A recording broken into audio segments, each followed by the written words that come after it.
The following exhibits have been declassified under the Federal Program Transparency Act. Further warnings are included for archival purposes only. The following records have been classified Indigo Top Secret. Any personnel not directly authorized to view these records hereby revokes their right to due process and will be indicted as an active enemy of the United States of America. You have 5 seconds to cease viewing these records.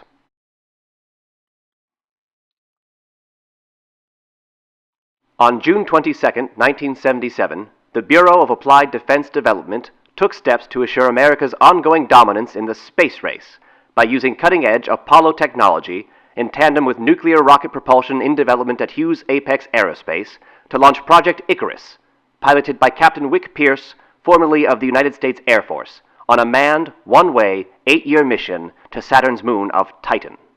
The following was transmitted from within the orbital band of the asteroid belt, 930,000 kilometers from Earth at a velocity of 46,000 kilometers per hour on day 841 of the Icarus mission. Mission Control, this is Icarus. Before I begin my medical report, I'd like to comment that I've been seeing more and more focus being put on my psychological study. I'm not an idiot, you guys. I know that once you get a man up here, psychological tests are about the cheapest kind of research you can do. In terms of, let's grab as much data as we can before someone notices that we are still spending money, I would like to point out that I do have a radio telescopic array that I can reposition upon command, as well as a host of other experimental tools that doesn't cost you a dime. Please tell me you still have an astronomer on staff. In terms of my psychological well-being, back at Da Nang, before I started flying experimental planes out of Edwards, there was a kid we used to call Bucket, because every damn plane he ever flew came back with holes in it. Nobody liked him because he was a knucklehead, but he did love to fly, and I think he would have got along well at Edwards. When Bucket's wing leader got shot down, and there are whole parts of this story that you eggheads are not clear to hear, but Bucket's wing leader got shot down, and he was assigned to me. Bucket got himself spooked into flying through a hail of flak, and I followed him to try to talk him back up. And wouldn't you know it, both of us went down and checked ourselves into the Hanoi Hilton.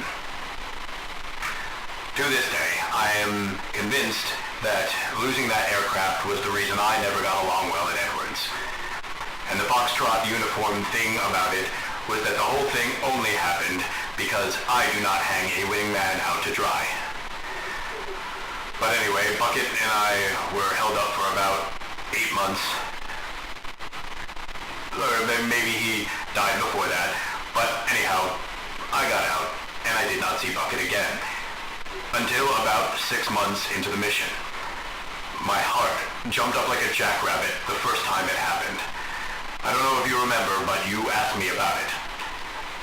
I am not confused. I know Bucket is dead.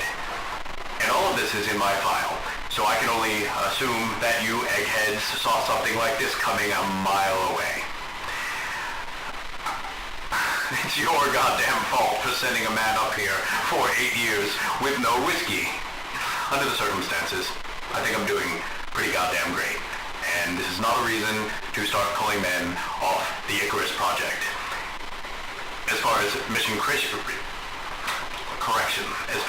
critical circumstances go, were I a betting man, I would put a week's pay on the idea that you thought whoever you sent up here would have popped the hatch and exploded themselves all over the command module long before now.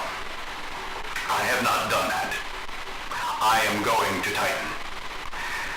That being said, why don't you ask the professors what the hell you want me to do with this radio telescopic array?